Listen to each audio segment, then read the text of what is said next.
Paano ko raw ito ginawa? Ganito ang i-fix. Napakadali lang, basic lang po ito.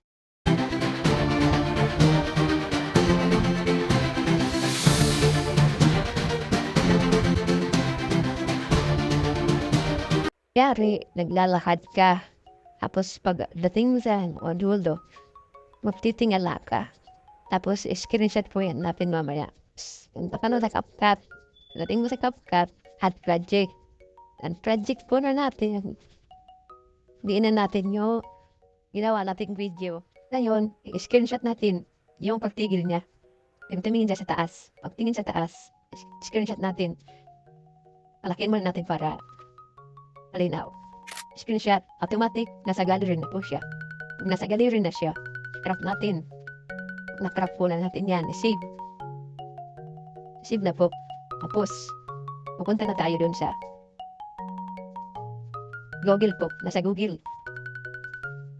Nasa Google na po tayo. Search natin yung Highfield AI.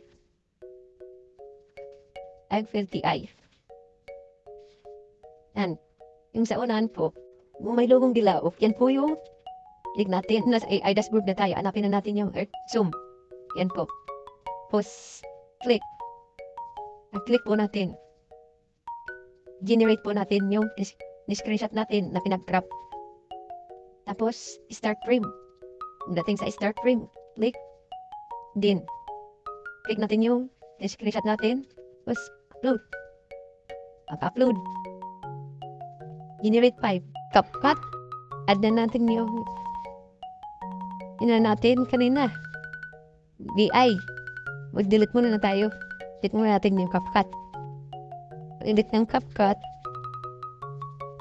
Tapos, click delete. Tapos, add na natin yung sign plus.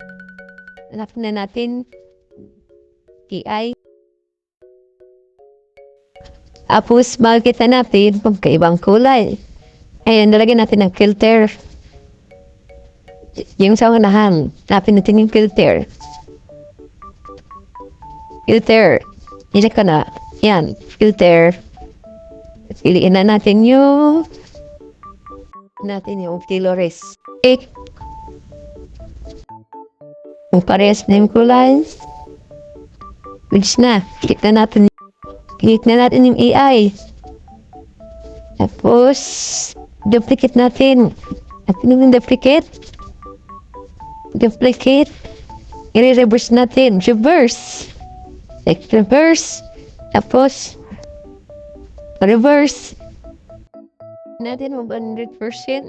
100% na. Okay na yan. Check na natin. So, okay na ginawa natin. Nalaw ba alam maglagay ng music background kasi tatagalan tayo niyan. Galagay pa tayo. Ito muna mga basic.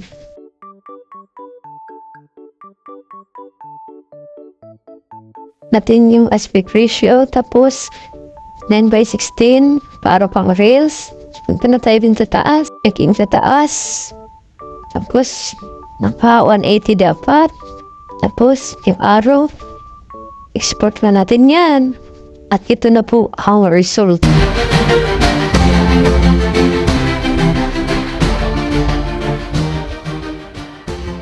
Huwag kalimutan mag-like, share, and follow. Updated kayo sa gagawin nating tutorial. Thanks for watching.